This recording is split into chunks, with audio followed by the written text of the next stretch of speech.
Hello and welcome to Dollars and Cents presented by North Main Financial. I'm your host, Joshua Dobi. Thank you so much. First show of the season. Season if you define it by the end of the calendar year, but here we are in the first part of January and looking at all of those things, financial and economic here. Appreciate so much taking the time to look at those kinds of things and take into consideration those kinds of things which may be a part of your financial experience. In doing so, we're looking at all those things which are financial and economic, but we're wanting to make sure that nothing that we're talking about here is intended as a specific recommendation for you, meaning that in doing so,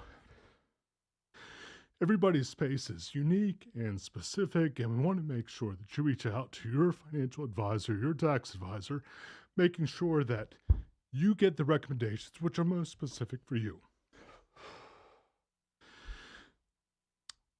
If you'd like to reach out to us at North Main Financial Group, love to hear from you. Love to chat about your particular financial situation and talk about things which are specific to you. Online, you can find us at northmainfinancial.com. That's North like the direction, Main like the street, financial.com. We have a contact page on there. You can leave us your email address and your phone number. Let us know the most preferred and desirable ways for us to contact you, again, at northmainfinancial.com. All right, let's get into it. What's hot? Here on Dollars and Cents, we're talking about all kinds of things which are specific to those kinds of things which are dotting your headlines, those kinds of things which may be pertinent to your particular financial situation or not.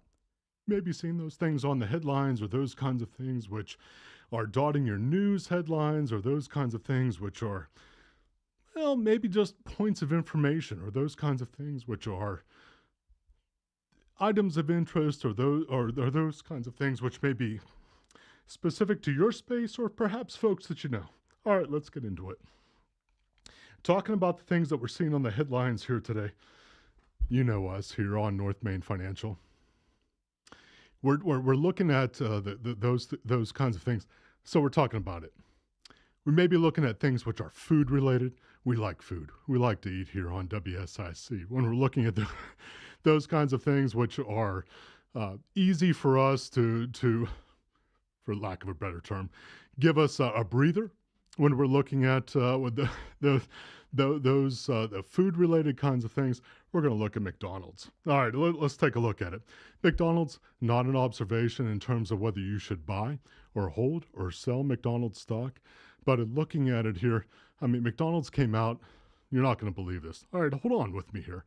You're not going to believe this, but in looking at it, McDonald's came out with a Godzilla burger. Now, producer Bill, we're looking at Godzilla burgers here. What do you think of whenever you're looking at Godzilla burgers?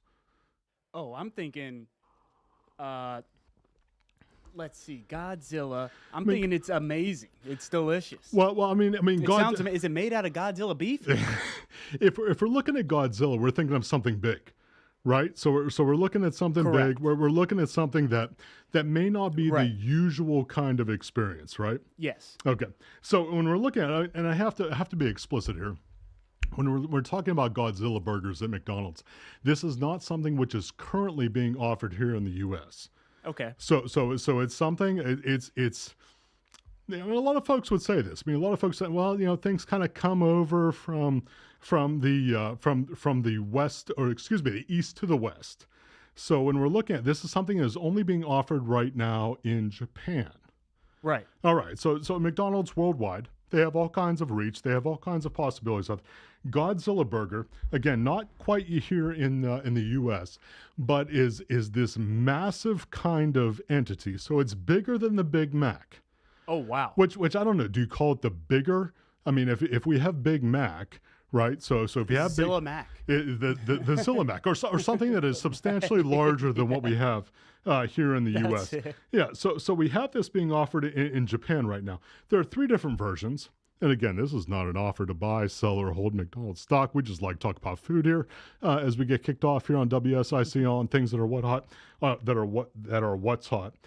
In looking at it, so it's not just a beef option. So our typical Big Mac We have a beef, two beef patties, special sauce, lettuce, cheese. You know how the rhyme goes. Oh yeah. Yeah, but when we're looking at things here with the Godzilla burger, we have a beef option, we have a chicken option, and we have a pork option. I know. I mean, take a look at it online. I'm not making this stuff up. I promise you.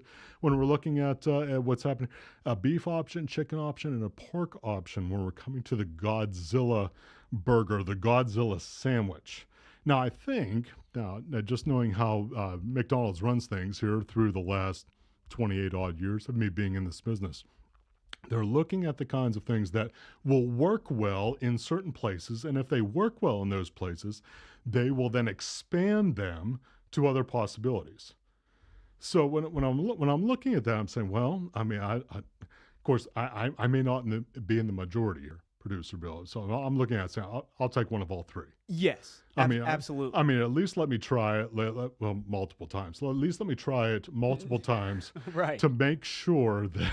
Right. That, we never look at one data point, right? I don't. You need a collection. We need the scattergram, right? Correct. We need the scattergram to make sure that we know what exactly is happening there.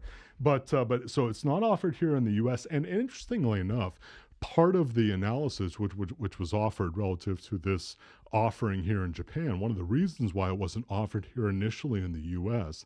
is because there was, according to this particular analyst, there was a belief that Wendy's, it really has the corner market on these monster size, no pun intended, monster size burgers. And specifically with, and I may have had one or two or more of these, Baconator and Wendy's Wendy's owned by Yum Brands, that there was a perception that there may be a little bit of a crowded market here in the U.S. So it was offered up first in Japan to see if it would catch some ground, and then based upon the success, which may or may not happen in that space, then to offer it here in the U.S. And run it up against the Baconator. Do what needs to be done, Japan. You know, I mean, get it over here. I mean, I feel like there's a responsibility now, right? I mean, there's a responsibility now by our brothers and sisters in Japan to make sure that does well, so that we can have that then over here in the U.S. Absolutely, I can't wait for the movie to come out. What would it be? Godzilla vs. Baconator? You know what? Yeah. I hope so, because not that I am against Godzilla. I didn't go see any of the iterations of the movie, right? But boy, would I go to see that, right? If they're fighting the Baconator, I would absolutely go to see that. Yeah. Little side note here relative to these sandwiches on the beef side of things. It's not just beef; it's actually a pancake or a potato pancake sandwich as well. I mean, so you get the whole thing. I mean, it's not just beef. You just don't get bacon, lettuce, and tomato. I mean, they're coming at you with the French fries right on the sandwiches. Pretty amazing stuff. Wow. All right. Well, friends, I appreciate so much you hanging with us here on Dollars and Cents, presented by North Main Financial. We're going to take a brief break here and come back soon here on WSIC News Talk Now.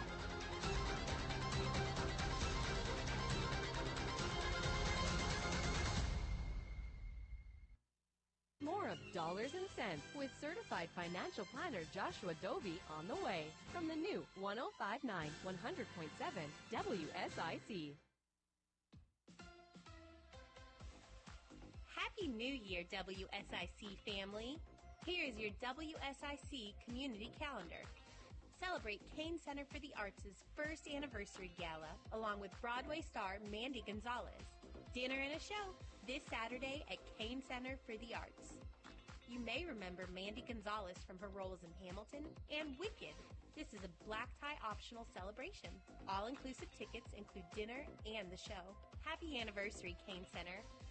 Some of the upcoming Kane Center performances include Rocky Lynn, Forever Young, Jeff Allen, and even a Stunt Dogs experience. To see the entire lineup and to purchase your tickets, visit canearts.org. That's CAIN arts.org. This is the last week of the season to see more than 5 million Christmas lights at one time.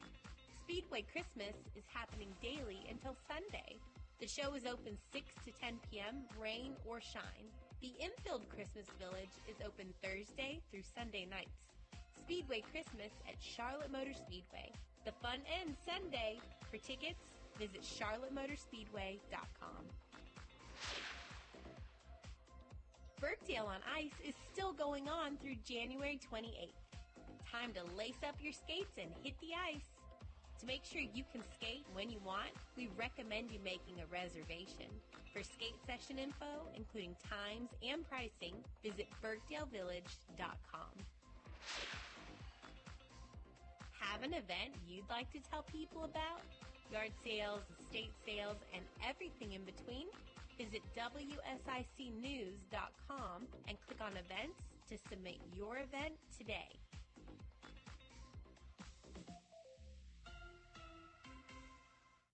Well, we got the sunshine back, but it's a chilly and breezy day for our Thursday. High temperatures in the upper 40s this afternoon. Winds gusting around 20 miles per hour at times. Falling back tonight under a clear sky into the mid-20s. Waking up on Friday morning. We're back in the upper 40s tomorrow with sunshine, but the clouds are on the increase Friday evening ahead of a cold rain on the way for Saturday, which may start as a little bit of frozen precipitation early on. And that's your forecast from the WSIC Weather Center. I'm meteorologist Chase Myers. Now more of Dollars and Cents with certified financial planner Joshua Dobi on the new 105.9 100.7 WSIC. Conversations that matter. I gotta tell you, I'm afraid to even think about the next presidential election. Led by you. It's a mockery of American politics. This is WSIC News Talk Now. Hello and welcome back to Dollars and Cents presented by North Main Financial. I'm your host, Joshua Dobi. Thank you so much for hanging with us. Second quarter, first show of the year. This is exciting stuff. I mean, you got to be excited a little bit, right? I mean, even if you're not a New Year's or New Year's resolution kind of person, I'm not either. I'll admit that. I have goals, I have ideas, right? Most of which become unfulfilled. But most of to the start of the year, we all get a little bit excited on new kinds of things here. And so I appreciate so much you including this as part of your day here on Dollars and Cents, presented by North Main Financial. Now, we're in the second quarter, and second quarter means a football reference. And so long as we're in the football season, Producer Bill, we will continuously talk about football. And just to clue in, we will continuously talk about football during the offseason as well. But it's certainly during the football season, we will talk about football, especially at anything that relates even modestly to things that are financial and economic here on Dollars and Cents. So when we're talking about it, Producer Bill, I have to bring up our Panthers, right? No, come on now. No, don't leave me now. Don't leave me now, because we've come this far. Right. We've come this far. And just the fact that we don't have a first-round draft pick because we traded it away in order to get a quarterback that hasn't produced this year. That sidebar. We will not relent in terms of our fandom for I'm not going anywhere. No, we're not. We've come this far. Right. I'm not going anywhere. And if I'm here now, I mean, I'll be here forever. if you've ridden the bus this far, you will not get off the bus at this point. Kind of interesting though with our owner. Very. I mean, I don't want to give commentary, right? Right or wrong, good or...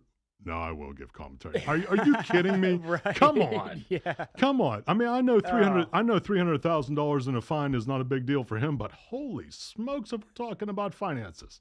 Yes. Yes. $300,000 for throwing a drink on somebody. That's an expensive cocktail for sure. I mean, holy smokes. Yeah, that's tough. Okay. That's tough. Yeah. I hope that he gives everybody ponchos this coming Sunday, and I hope we all just make a joke. I hope we're all throwing drinks in the air as we beat the Buccaneers to close the season. That's how it's going to go. You know what? That's where I am. I'm doing Simone Biles mental gymnastics to try to turn this into a positive. I'll do it. I'm not Simone Biles or anything close to her, but I will absolutely ride that bus with you, and we'll hope for good things here on this coming week here. And I won't turn away a cocktail or a poncho or anything else that would come from that anyhow. But I will say this: it has covered up the fact that we didn't score one single point in that game. No, I was trying to cover up that a little bit. Okay, so I was trying to move on very quickly from the fact that it's. Yeah, we're down. We're down. But we're not. We're down. We're coming back. We're coming it. back again. If you've ridden the bus this far, you're going to stay with us here on the Panthers train. Thank you so much for hanging with us here on Dollars and Cents. It's all financial. It's all economic. I mean, are you kidding me right now? Billions with a B. I mean, the owner, David Tepper, $300,000. I mean, maybe that's not a big deal to you. It's a big deal to me when I'm looking at those kinds of numbers. So I appreciate so much hanging with us here. All right, staying on what's hot. We're looking at the kinds of things that are dotting your headlines and those kinds of things, which may be a part of your conversation, and certainly those kinds of things, which may be a part of your planning process. We're getting into the new year, and that's good. I mean, it's an opportunity. It's the kind of thing which hits our maybe our psyche, or the kinds of things that may be a part of our thought process. New year, want to make sure that everything is lined up in the ways that it should be. We'll talk about that a little bit longer, or a little bit later rather, in Dollars and Cents here, and talking about the kinds of things that you want to keep in mind. But let's hit some headlines first, certainly with regards to those things which are hot. And kind of an interesting sort of poll that came across my radar screen here.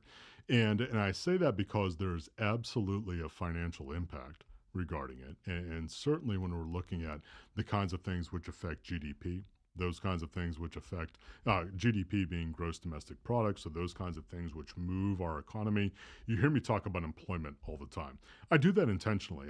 That's not just an arbitrary data point. It's the kind of thing which I'm bringing out continuously, because with regards to employment, or with regards specifically, derivative of that, looking at consumer spending, we're talking about things that move our economy in substantial ways. If you don't know, and if you're a previous listener to Dollars and Cents, you do know this. You're looking at consumer spending, or the consumer consumption experience, as being 2/3 to 3/4 of our GDP. Meaning, as the consumer spends, so do we move. And that's a very, very big deal. So I'm going to offer up this data point here. It came across as in the form of a poll relative to my radar screen. In looking at the kinds of things, especially with regards to the workforce and how folks are engaged in work or professional experiences now. And now we just looked at it again, this in the past week, looking at how folks desire for a space which is, let's call it informal or non-traditional. And non-traditional, I would say, so let's define traditional first. Traditional being the kind of space where you go into an office space, you're in the office space, and I'm going to be very cliched here, from 9 a.m. to 5 p.m., and you head home after that. Now we're looking at spaces where the definition of what work is, and then specifically in this iteration, talking about the professional and physical space of what work is, has been redefined. You can look at the pandemic. You can look at any number of things. You could say we were, maybe for practical purposes, moving in that direction pre-pandemic. I would agree with you at some level, but the pandemic certainly put the foot on the gas relative to this kind of thought process. And it has to do with how folks desire to be engaged in their professional spaces in a physical presence. Meaning, do they desire to be in the office? Do they desire to not be in the office? So let me just offer up some data points here. You better write them down. I got a bunch of numbers here as we're going into it. All right. So a number of folks. So when I say number of folks, so we're talking about a data poll with the folks at OWL Labs. I don't know OWL Labs. They are an entity which is unknown to me. They say they took a poll of 3,000 folks. I would tend to agree with them, at least in my experience. I don't know for sure, but I like to provide those disclaimers relative to the data points I'm going to offer up next. When we're looking at how folks desire to be engaged from a professional standpoint, 40% of the folks that they polled would be willing to take a pay cut if they could work one day or more at home. I think that's very interesting. I think when we're talking about professional engagement, it's certainly in the more traditional sense, that 40%, 4 out of 10 folks said that they would be willing to take a pay cut if, meaning a pay cut relative to, let's call it, the standard wage or the standard compensation for their particular position. They would be willing to take some level of pay cut in order to be able to work at home for part of the time. Now, there wasn't a clear definition in terms of, does that mean 1 day? Does that mean 2 days? Does that mean 3 days? There wasn't a clear definition there. What I thought was most helpful and indicative in terms of this particular poll, and this is not the only data point. This is let's call it a collection of data points, not a large set, but it definitely is a set of data points, and it certainly rings true relative to my experience in talking with other folks, that there is a desire by a significant portion of the workforce to have some measure, call it flexibility, call it hybrid workspace, where you can move between a more traditional workspace and a work from home or a home office kind of space. Now, I think this is important, and I think it's important from the standpoint that when we're looking at what is most desirable by a workforce which is very, very tight right now. And you've heard me talk about this. When we're talking about the workforce right now here in the U.S., we are dramatically below, and I don't use that word easily, but we are dramatically below what is considered to be full employment. Meaning full employment, let's call it an agreement by most academics, is somewhere around 5.5%, 6% unemployment. Okay, and you may disagree with me on that. That's entirely okay. But generally speaking, when we're at 5 to 5.5 to 6% unemployment, we are at, quote, full employment, meaning that there are always going to be a certain number of folks who are looking for jobs. And generally speaking, those folks who are looking for jobs are finding jobs, and that ratio, that beta, that differential is going to be in the 5 to 6% range. Right now, we're below 4. So when we're looking at that kind of thing, and then we're looking at then the kind of folks who are not only engaged in current professions, current positions, but then looking at other options, and we're trying to define what that means relative to the workforce, that's very interesting. I would offer up, from a consideration standpoint, that means that employers are going to need to think a little bit differently, and maybe differently than they have in the past. And I'm not saying that no employers are doing that now. I believe that they are. Certainly with regards to the employers with whom we have contact, and certainly that we're measuring. But when we're looking at that relative to what that means for the overall workforce, that's very interesting, because that in my world will mean that employers, generally speaking, are going to need to adjust more to what employees desire. Tight workforce, desire for certain different kinds of conditions. That means employers are going to have to shift. Now, nothing in this world, you hear me say this all the time, nothing in this world is a straight line. It isn't. So we're not moving from one point to another in a straight line kind of fashion. Everything works in cycles. Everything works in a wave-like fashion. There are peaks and there are valleys, and there, for the most part, substantially amount of time in between those two. But when we're looking at that, and we're certainly looking at a tight workforce in between here and there, that means that there may be a pivot point, or there has been and maybe will continue to be pivot points relative to how employers look at the workforce and how they attract, specifically, how they attract new and perhaps even more skill-based employees. So we're going to be watching that closely. Well, friends, I appreciate so much you hanging with us here on Dollars and Cents, presented by North Main Financial. We're going to be coming back here in the second half with some other ideas, some things you may want to consider, and certainly market commentary here on WSIC News Talk Now.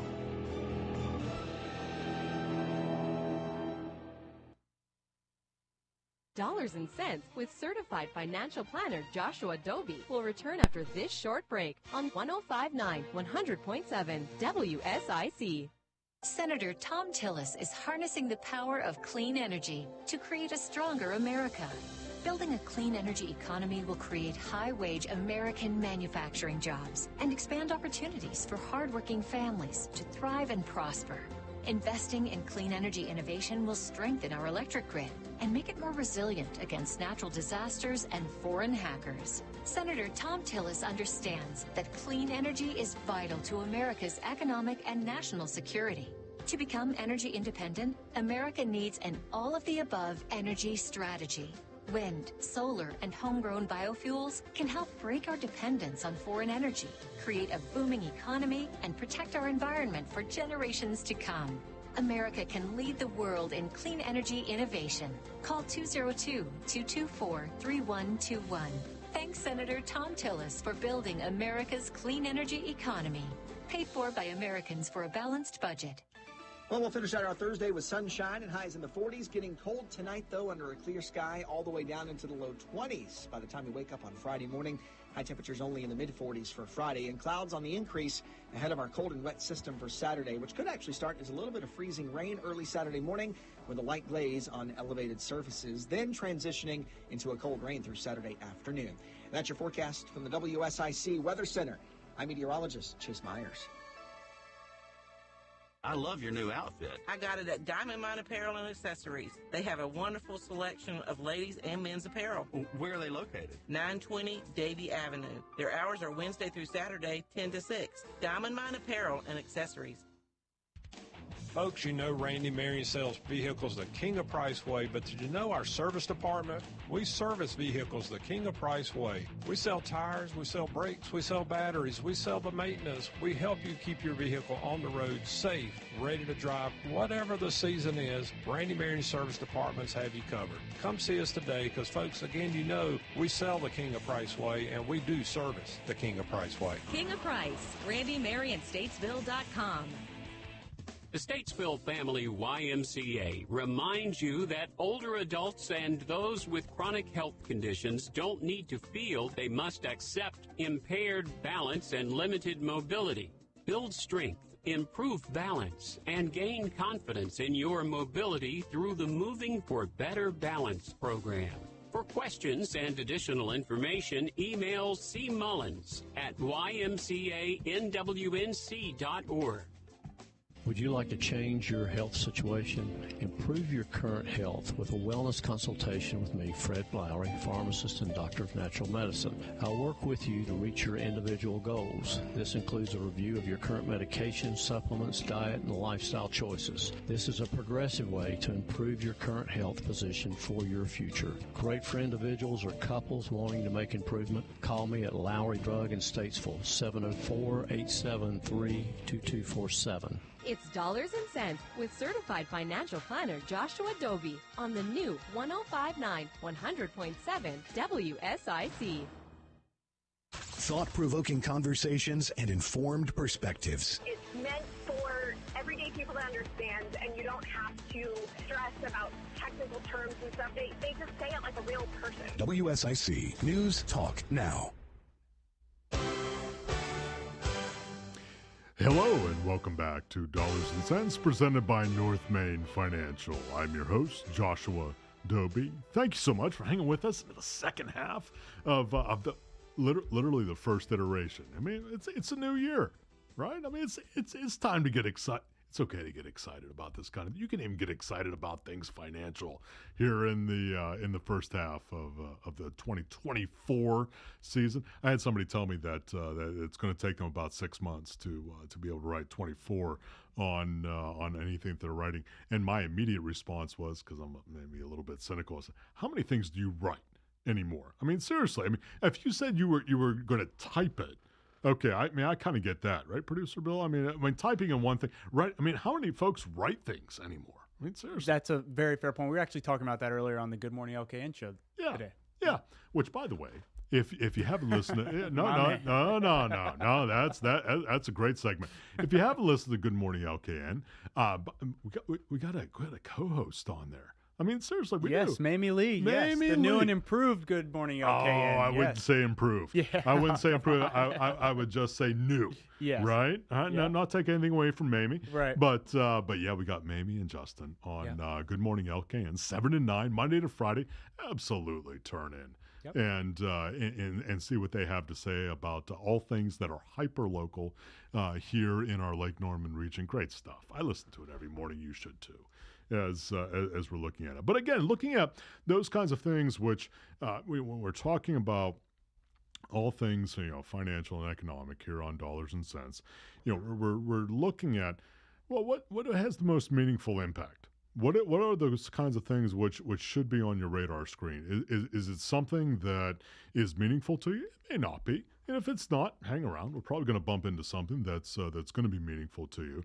But in looking at what it means from a financial and economic standpoint, you'd be hard pressed to say, as we're coming into the first part of the year here, that it would be unimportant to take a look at where things are right now. And let me just put things out there too. We're going to be talking markets here in the fourth quarter. You're going to have to hang around. Football reference. We're going to be hanging around in the fourth quarter here as we're talking about specifically what we saw in the markets at the end of last year, what we see here in the first quarter of this year, but you got to hang around for that. But when we're talking about it from a planning standpoint, we're talking about the things like what to know. And this is a segment we have used here for now for a couple of months. We're talking about what to know, those kinds of things which are important. I'm going to come back into this idea, and it has to do with asset allocation. And I've talked about this, I talked about it a couple of weeks ago. I'm going to come back into it because you're going to get your fourth quarter statements here in just a short while. Some of you already have, meaning some money managers, some trustees have already pushed those fourth quarter statements out there to you. And so you already know how you ended up the year. And I would just encourage you. I mean, yes, if you were in certain parts of the market, the numbers are bigger, you're feeling good, you had a little eggnog. I mean, I get all of that. There's nothing inherently wrong with that. But in taking a look at it, make sure, asset allocation idea, make sure that you continue to be balanced in the ways which are best for you. And it's not true. I know, going to prick the balloon here. That's all right. Hold on. It's not true that just because something has done well in the past, that it's going to do well in the future. And we think in straight lines. I know we do that. 28 years of doing this. Literally 28 years. I know. I'm only 34 years old. Not 40 years. 28 years of doing this. And literally, folks continuously think in straight lines with regards to the markets. And that's true in a positive and a negative direction.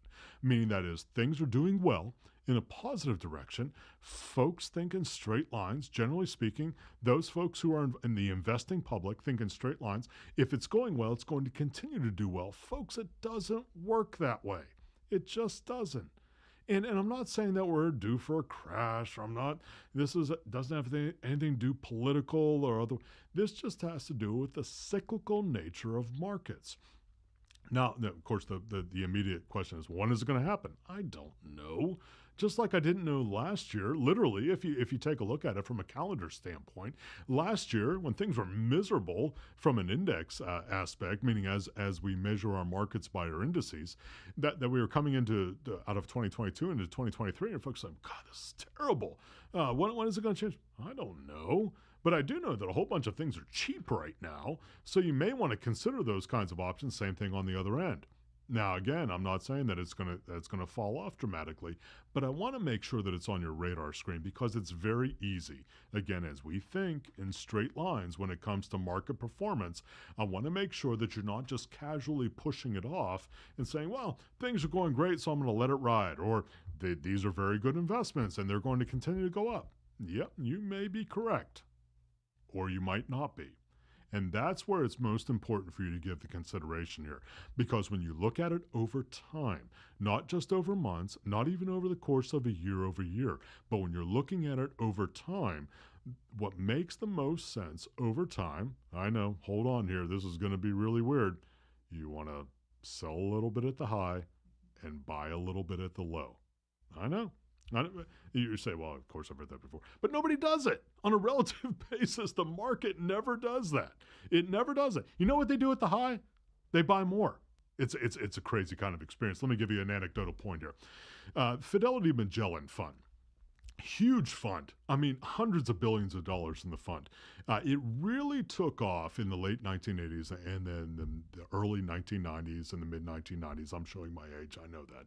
But there was a manager there, the lead manager there at that time, a gentleman by the name of Peter Lynch. And he had, I'll call it miraculous. I mean, I don't know how else to describe it. Right place, right time. You can put in all kinds of phrases there in order to describe his experience as a money manager of the Fidelity Magellan Fund. His experience, meaning as the lead manager on the fund, he wasn't the only one, but as a lead manager on the fund, was north of 20% per year. per year. It was incredible. I mean, yes, you can say right place, right time. You can do all kinds of things in terms of justifying why it happened. While he was the lead manager on the fund, it was north of 20% per year. What's very, very interesting to me, though, is not that his experience as a manager was north of 20% per year, but what was the average shareholder's experience during that exact same time. You know where I'm going with this. The shareholder experience during that exact same time, producer Bill, you want to guess? So the manager experience, right? He's the chief. So he's doing north of 20% a year over more than a decade. It was an amazing. It's fascinating. Just otherworldly. It's not the kind of thing that is in any way predictable or normal. So that was the manager experience. What do you think the average shareholder experience was during that time? I'm gonna guess it was probably the opposite. Well, it absolutely was. Right. So it was nowhere close right. to that 20% experience. Actually, the average shareholder experience during the exact same time that Peter Lynch had that amazing run of north of 20% a year, 4% per year. And the reason for that is exactly what we're describing about where the market is right now. Because the overwhelming majority of assets into the fund came after they had a spectacular year. Correct. So they came in. I mean, and you know, I'm not going to cite any data sources here because I don't want to indict anybody. There are several very popular data sources out there who ascribe stars and who ascribe gold, silver, bronze, right. of saying what funds or what holdings are the ones that you want to keep in mind, and they all do it looking backwards, and that's what happened. So when you look at something, it's a 5-star, it's a gold-rated fund, and I get it. I mean, who wouldn't want to own a 5-star fund or a gold-rated fund, right? I mean, we want to own the good ones. We want to own the ones that have done the best. Unfortunately, they're all looking backwards. So when you look at the Fidelity Magellan Fund, and there's nothing wrong with the Fidelity Magellan Fund. If you own it, there's nothing wrong with that fund. It has been a very good fund over a very long period of time. This is not a recommendation to buy, sell, or hold the Fidelity Magellan Fund relative to your particular financial space. But when you look at it, the overwhelming amount of new assets into the fund came after they had a spectacular year. So even though the manager, Peter Lynch, had an amazing run of over 20% per year on average, that wasn't the average shareholder experience, because the average shareholder experience was one that came in at the high. And that's very, very important to keep in mind. That's why I'm offering that up to you right now. As you're looking at your fourth quarter statements, you're probably starting to get them right now. You want to make sure, I mean, it's this, what to know. It's asset allocation. You want to make sure that you're looking at where things are right now. Don't just hold on to something because it's done well in the past. It may be a reason. It may be a reason to hold on to it. I'm not suggesting that you sell it unnaturally, but I am suggesting strongly that you take a look at it and make sure that that's something that you want to hold in the same kind of asset allocation range as where you are right now. Meaning, it's not bad to sell at a high or a piece of it at a high. I'm not saying that's what you should do, but that is something to consider in this kind of space. And folks, I know that practically nobody does that, because they're saying, well, if it's done well, let's keep going with it. And I know the business news channels and the so-called experts are all looking at it and saying, well, this is where we should go. Maybe. It might be. But it also is true that things go, surprise, in the other direction as well. So make sure you're taking a look at your asset allocation. Friends, I appreciate so much you hanging with us here on Dollars and Cents, presented by North Main Financial. We're going to take a few seconds to hear from our sponsors here on WSIC News Talk Now.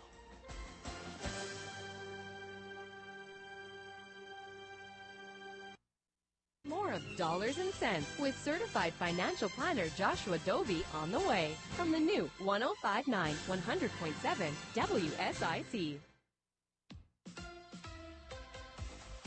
Happy New Year, WSIC family. Here's your WSIC community calendar. Celebrate Kane Center for the Arts' first anniversary gala, along with Broadway star Mandy Gonzalez. Dinner and a show this Saturday at Kane Center for the Arts. You may remember Mandy Gonzalez from her roles in Hamilton and Wicked. This is a black tie optional celebration. All-inclusive tickets include dinner and the show. Happy anniversary, Kane Center. Some of the upcoming Kane Center performances include Rocky Lynn, Forever Young, Jeff Allen, and even a Stunt Dogs experience. To see the entire lineup and to purchase your tickets, visit canearts.org. That's CAIN arts.org. This is the last week of the season to see more than 5 million Christmas lights at one time. Speedway Christmas is happening daily until Sunday. The show is open 6 to 10 p.m., rain or shine. The Infield Christmas Village is open Thursday through Sunday nights. Speedway Christmas at Charlotte Motor Speedway. The fun ends Sunday. For tickets, visit charlottemotorspeedway.com. Birkdale on Ice is still going on through January 28th. Time to lace up your skates and hit the ice. To make sure you can skate when you want, we recommend you making a reservation. For skate session info, including times and pricing, visit birkdalevillage.com. Have an event you'd like to tell people about? Yard sales, estate sales, and everything in between? Visit WSICnews.com and click on events to submit your event today.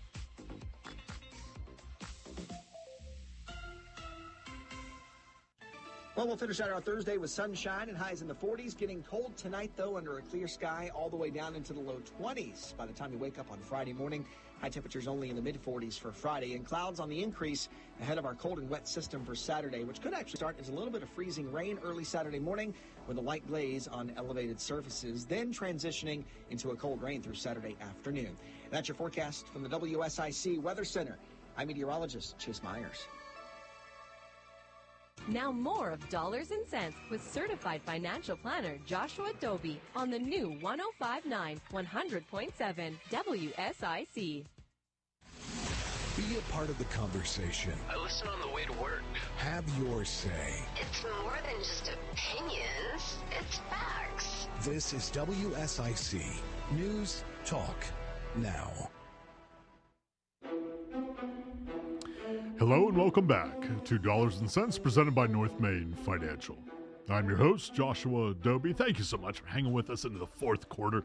It's football season. I mean, we're still in the bowl season. I mean, I think we can still call it the bowl season until we get to the national championship, right, Producer Bill? So, which is coming up this Monday, in case you didn't know. And I'm not advocating for Washington or Michigan, although I think it's going to be a pretty good game. That's my personal opinion. I don't have a dog in the fight, so don't be calling into the studio and telling me that you don't like either team. I get it. I've heard plenty of impassioned pitches for, and I say with pitches that have been talked about who shouldn't or should not be in the playoff or in the national championship. But here we are. Yeah, the semifinals were exciting. So they were. I hope the championship is just the same, and I think it will be. I think it will be as well. Right. I mean, those were two very good games. Fun to again, watch.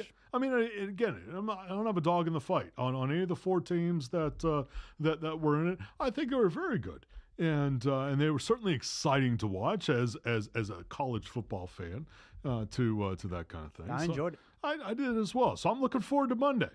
Right? Me too. And I don't have money on Washington or Michigan. I don't want to hear that from anybody either. I don't. I'm a financial advisor. You kidding me? I'm not going to put money on one team or another. I'm going to put money on both teams to be able to cover the bet. All right, let's keep going here. Fourth quarter. Appreciate so much hanging with us here on Dollars and Cents. If you want to call into the studio, always welcome to do that. 844-STUDIO-4. That's 844-788-3464. 844-788-3464 here in the studio. If there's a particular subject you'd like for us to touch on, always happy to do that. I may not get to it in this particular segment, but hold on. I'm going to get to it, I promise you. If you call in and there's something in particular you'd like for us to touch on. All right, I know. We got to talk on markets. And I'm not saying that in a begrudging kind of way. I spend literally all day, every day, just chewing into, observing, trying to understand what's happening in the marketplace. Kind of interesting, right? I mean, it's always interesting. It is. I mean, I do. I love this stuff. I get impassioned about this. Get impassioned? No, I stay impassioned about this kind of stuff. End of the year, very interesting wrap up. It felt a lot like 2021. I don't know if you were invested in the markets in 2021, but if you are looking at the market indices, 2021 ended up very, very strong. Very strong in the markets. It was kind of like a sprint to the finish sort of thing in terms of where the indexes lined up at the end of 2021, and then 2022. It was a breather and some, depending upon where you were invested, at least insofar as measured by the most popular stock indexes. Not saying that's going to happen here in 2024, but 2023, very impressive. Double digits across the board as measured by our most popular stock indexes.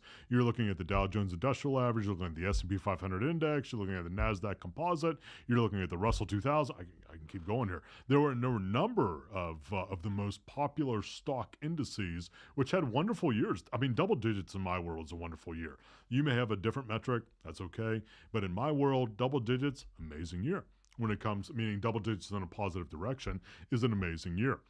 When we're looking at that now relative to 2024, what do we expect? Well, I mean, there are folks, as of the time of this live broadcast, or as of the time of this recording, if you happen to be listening to it, I mean, the first couple of days of the year, not so enthusiastic, right? I mean, it hasn't been, insofar as the most popular stock indices are concerned. Maybe say, oh, okay, is this going to be like 2022? Well, folks, I hope I don't need to tell you, but if you've been tracking the markets at all relative to the last several decades or so, like me, then you will notice that there are very rarely repetitious kinds of experiences. Now, that's not to say that there aren't ups and downs, but very rarely is it the same kind of experience. So when we're looking at where things are, to say, well, it's going to be like 2022 again, it's a little early. We got, 3 solid days here in 2024. I'm just not bright enough to be able to ascribe that kind of metric to it. But when we're looking at where things are, and certainly with regards to where things were last year, it is healthy, you heard me say this at the end of the last segment, it is healthy to remember that things move in cycles. Meaning that just because it was this way last year doesn't mean it's going to be this way this year. And that's why it's so important. And I wouldn't spend the kind of time that I do on it if it wasn't just the kind of thing that is repeated constantly. And it really is. When you look at where things are from a market standpoint, you would say, okay, well, things went really far up last year, so they're maybe not going to be as rosy this year. Yes, I would agree with you, except that when you look at where the dollars move, it's amazing.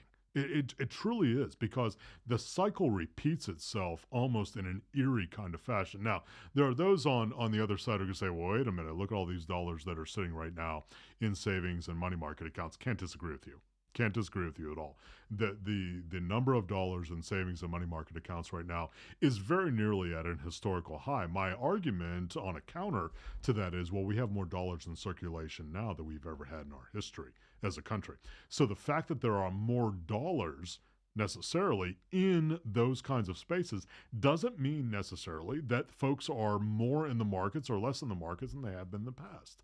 It's just a function of the fact that we have more dollars in circulation. So that's a singular data point. That's just a singular data point in terms of understanding where folks are. Doesn't mean folks are getting more conservative necessarily, because I could also say on the other side, which is also true, that there are more dollars in the stock market now than there have ever been at any time in our history. So when we're looking at that, we're looking at the balances on things. That's why I'm bringing up these items, saying just be aware. Just be aware that this is where the stock indices have been, especially if you're invested in something like an S&P 500 index fund or Dow Jones Industrial Average Index Fund, or even more so, a NASDAQ Composite Index Fund, or something that is a derivative of that or something close to that. You want to make sure that stays on your radar screen, because maybe you need to reallocate, last segment, you need to reallocate in terms of your balances inside of there. So let's talk markets. All right, we talked about where we were, a rosy end of the year. I don't think anybody would disagree with that insofar as the most popular stock indexes are concerned. But what do we expect now for the first quarter of this year, or the second quarter, third quarter, fourth quarter, right? Everybody wants to know. Everybody wants the proverbial crystal ball, and I'll prick the balloon. I'm not your guy. I'm not. I'll give you my best thoughts, but I don't know. By the way, nobody knows. No matter where you're buying your newsletter or anything else, it's not out there. All right. What we do is we take our very best in understanding history and then try to make the best decisions that we can going forward. So when we're looking forward here, what do we expect for 2024? We've got some headwinds. All right. So let's talk tactical first. You heard me talk about last year. From a technical standpoint, relatively speaking, when we look at last year in terms of the rosy experience that it was for our most popular stock indices, generally speaking, that doesn't repeat itself. That doesn't mean it won't repeat itself this year. It absolutely could. I'll be the first to raise my hand that I didn't think 2023, from an index standpoint, was going to be as rosy as it turned out to be. Definitely didn't. And it's not because I was thinking on a straight line from the negative experience of 2022. I just looked at it and said, there are not a whole lot of positive things here. I'm going to raise my hand first and say, let's be very muted in our expectations. So I'll raise my hand first on that kind of thing. However, it turned out to be pretty spectacular from an index standpoint. Now, if you weren't invested in the kinds of things inside of that index, which did very, very well, your experience may have been very, very different. Looking at things like oil and energy stocks, financials, utility stocks. Miserable year. It really was. You look at it across the board. I mean, it was a miserable year last year. So you may be saying, well, I don't know what you're describing here because my experience was awful. That may very well have been the case. It was a relatively small portion of the market which did very, very well, and that overshadowed, and in some cases mathematically just completely consumed, the entire index in terms of measuring how the market did. And that's very important to keep in mind. You're looking at the Dow, you're looking at the S&P 500, you're looking at the NASDAQ composite. Make sure you understand how those indexes did as well as they did during that time. It's not because everything, quotes, now air quotes, did well. It's because a certain number of things which influence those indexes in the largest ways did very well. And that's what we saw last year. So it's very, very important to keep in mind when we're talking about markets, we're talking about where things are. It's not that, quote, everything did well. It's that those things which have the largest impact over those indices did well. Let me just talk about it real quickly. Dow Jones Industrial Average, price weighted, meaning if you are a more expensive stock per share, you are going to influence the Dow Jones Industrial Average in greater ways than those things which are less in terms of dollars per share. It's an antiquated kind of metric. It's still the one that's being used. You need to know it. S&P 500 index, market cap weighted. What does that mean? Largest companies have the largest impact over how the S&P 500 index moves. Just FYI, top 11 companies inside of the S&P 500 index, 85% of the movement last year. Top 11 companies, 85% of the movement during last year, which means the other 489 companies had the balance of the movement in terms of the 15%. So that's very, very important to keep in mind. You want to make sure you're doing apples to apples kind of comparison. Some folks say, well, how did I do compared to the markets? Well, I don't know if you're going to want this answer, but here's how it worked. And you want to make sure, that's why we come to rebalancing, why it's so important, especially this time of the year, to make sure that you're rebalancing appropriately, or at least considering rebalancing appropriately. It's not true that just because things have done well, that they will continue to do well. And I'm not being negative on the markets. I'm not being negative on the indexes. It's just the kind of thing I want to keep on your radar screen. Keep it on there. Make sure that as you're looking at your portfolio, those fourth quarter statements are coming in, that you make sure you're making the decisions the right ways. Friends, I appreciate so much you hanging with us here on Dollars and Cents, presented by North Main Financial. We're going to be coming back here next week on the 4 o'clock hour. And until that next time, listen to us here on WSIC News Talk Now. The new